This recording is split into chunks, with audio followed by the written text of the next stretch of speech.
Hello everyone, welcome to વિભૂતિસ cooking corner. આજે આપણે બનાવીશું મકર સંક્રાંતિ સ્પેશિયલ મમરાની કુરકુરી ચીક્કી બનાવીશું. આ ચીક્કી છે એ દાંત પર ચીપકશે નહીં અને સુપર ક્રિસ્પી બનીને તૈયાર થશે. જો તમને મારી રેસીપી ગમી હોય તો વિડીયોને લાઇક કરીને શેર કરી દેજો અને મારી ચેનલમાં નવા આવ્યા હોય ને હજી સુધી મારી ચેનલને સબસ્ક્રાઈબ ના કરી હોય તો સબસ્ક્રાઈબ કરજો ને બાજુમાં આવેલું બેલ આઇકન બટનને પ્રેસ કરજો જેથી આવનારી નવી રેસીપીના નોટિફિકેશન સૌથી પહેલાં તમારા સુધી મળી રહે. તો ચાલો રેસીપી બનાવવાનું શરૂ કરીએ. મમરાની ચીક્કી બનાવવા માટે અહીંયા સૌથી પહેલાં 3 બાઉલ જેટલા મમરા લીધા છે અને તેની સામે 1 બાઉલ જેટલો મેં ગોળ લીધો છે. અહીંયા મેં ભીરલી ગોળ લીધો છે. તમે દેશી ગોળ પણ લઈ શકો છો. જો તમે પહેલી વાર બનાવતા હશો ને તો આ માપ સાથે પરફેક્ટ રીતે ક્રિસ્પી અને દાંત પર ચીપકે નહીં તેવી બનીને તૈયાર થશે. તો હવે સૌથી પહેલાં આપણે મમરાને શેકીશું. તો અહીંયા એક કઢાઈમાં મમરાને મીડિયમ ફ્લેમ પર આપણે એને એકદમ ક્રિસ્પી અને થાય ત્યાં સુધી એને શેકી લઈશું. આ પ્રોસેસને કરવું જરૂરી છે તો જ તમારી આ ચીક્કી છે એ લાંબા સમય સુધી ક્રિસ્પી બનીને તૈયાર થશે. જો ડાયરેક્ટલી જ તમે બનાવશો તો એ થોડાક ટાઈમમાં ચવડ બની જશે અને દાંતમાં ચીપકશે. તો આ પ્રોસેસને જરૂર કરજો અને મમરાને મીડિયમ ફ્લેમ પર શેકી લઈશું અને હાથમાં આવી રીતના પ્રેસ કરીએ એટલે ક્રિસ્પી થાય ત્યાં સુધી એને મીડિયમ ફ્લેમ પર 2 થી 3 મિનિટ માટે એને શેકી લઈએ.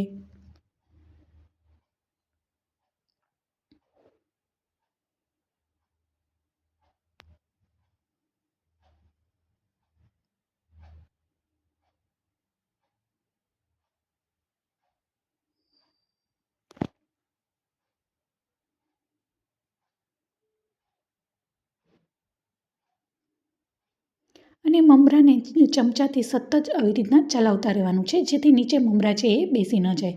હવે લાસ્ટમાં આપણે ચેક કરીએ તો હાથમાં લેતા જ મમરા છે એકદમ ક્રિસ્પી બનીને તૈયાર થઈ જાય છે. હવે આ સ્ટેજ ઉપર ગેસની ફ્લેમ બંધ કરી અને મમરાને એક પ્લેટમાં કાઢી અને એને ઠંડા થવા દઈશું. હવે એ જ કઢાઈમાં આપણે ગોળનો પાયો બનાવીશું. તો સૌથી પહેલાં અહીંયા 1.5 ચમચી જેટલું મેં ઘી લીધું છે. આવી રીતના ઘી નાખી અને ગોળનો પાયો બનાવવાથી જે મમરાની ચીક્કી છે એકદમ ક્રિસ્પી બનીને તૈયાર થઈ જશે. તો હવે ઘી નાખ્યા બાદ આપણે જે 1 બાઉલ જેટલો ગોળ લીધો છે તેમાં એડ કરી લઈશું અને સૌથી પહેલાં આપણે ગોળને પીગાળી લઈશું અને ત્યારબાદ હું તમને જણાવીશ કે ગોળનો પાયો કેટલો અને કેવી રીતે રાખવાનો. તો સૌથી પહેલાં આપણે ગોળને સારી રીતના પીગાળી લઈશું.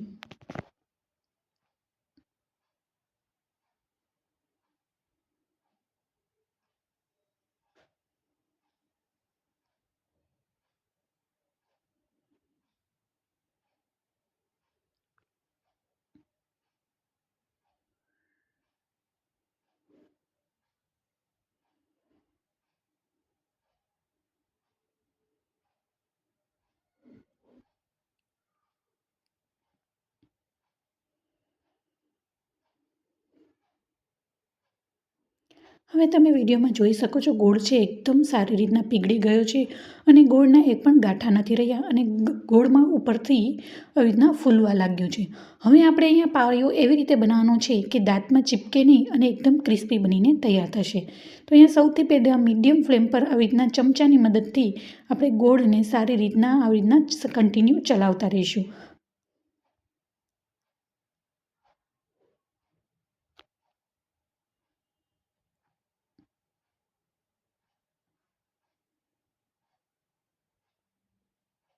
અને આ ગોળનો પાયો છે હું થોડોક એવો વધારે ડાર્ક રાખી રહી છું જેથી એકદમ ક્રિસ્પી અને કુરકુરો બનીને તૈયાર થશે.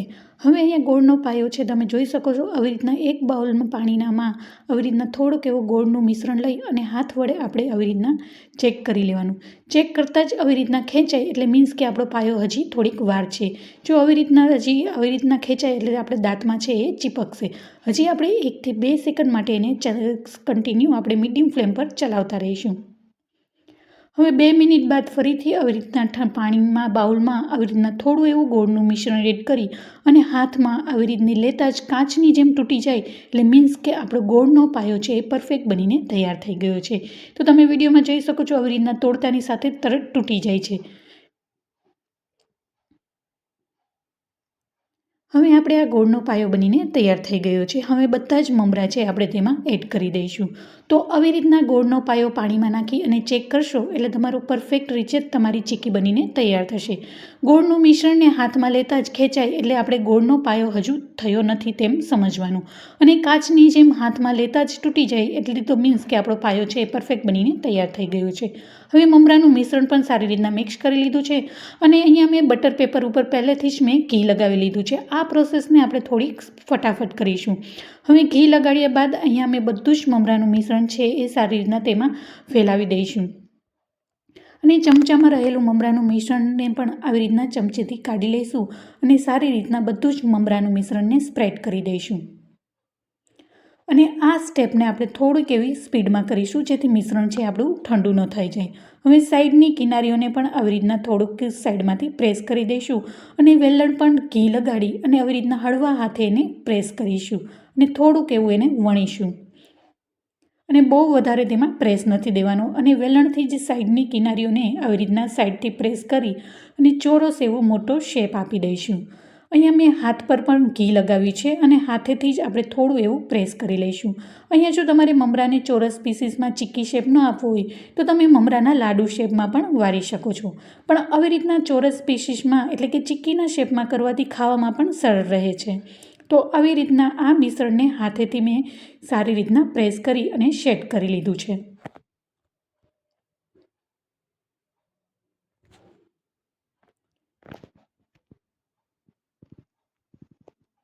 હવે આ સ્ટેજ ઉપર જ આપણું મિશ્રણ ઠંડુ ન થાય એ પહેલાં જ આપણે ચાકુથી એનો શેપ આપી દઈશું. જો ગરમ હોય ત્યારે જ આપણે એને પીસીસને કટ આવી રીતના શેપ આપી દેવાના છે. જો થોડું પણ ઠંડુ થઈ ગયું આપણું મિશ્રણ તો હાર્ડ થઈ જશે તો એના પીસીસ નહીં થાય. એટલા માટે જ અહીંયા ગરમ હોય ત્યારે જ એને ચાકાની મદદથી ચોરસ પીસમાં એને હું કટ કરી લઈશ.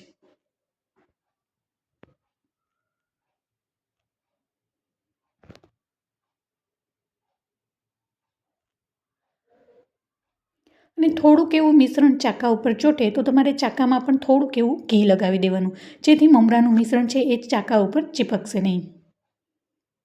તો આવી જ રીતના બધી જ મમરાની ચીક્કીને હું આવી રીતના ચોરસ શેપમાં કટ કરી લઈશ. હવે આ મિશ્રણને મેં 10 મિનિટ માટે સેટ થવા દીધું હતું. હવે 10થી 12 મિનિટ બાદ તમે જોઈ શકો છો મમરાનું મિશ્રણ છે એ સારી રીતના સેટ થઈ ગયું છે અને આવી રીતના તોડતા જ સારી રીતના ચોરસ શેપમાં ઇઝીલી તૂટી જાય છે.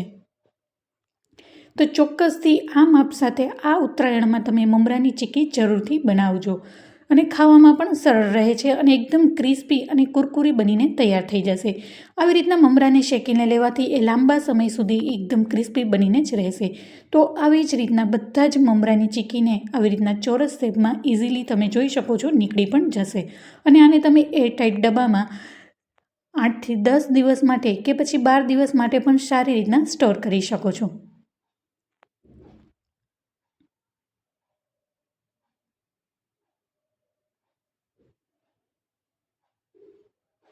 તો આવી જ રીતના બધા જ મમરાની ચીક્કીને આવી રીતના હું સ્ક્વેર શેપમાં અલગ અલગ કરી અને કાઢી લઈશ.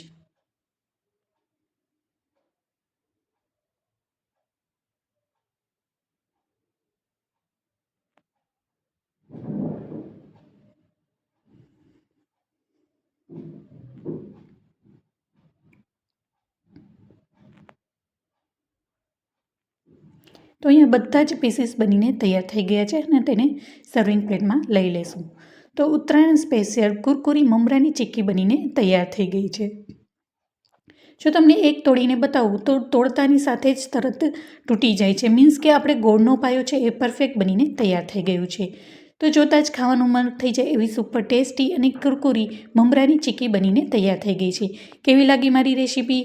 જો તમને મારી રેસીપી ગમી હોય તો લાઇક કરી શેર કરી દેજો અને સબસ્ક્રાઈબ કરવાનું બિલકુલ ના ભૂલતા. Thank you for watching.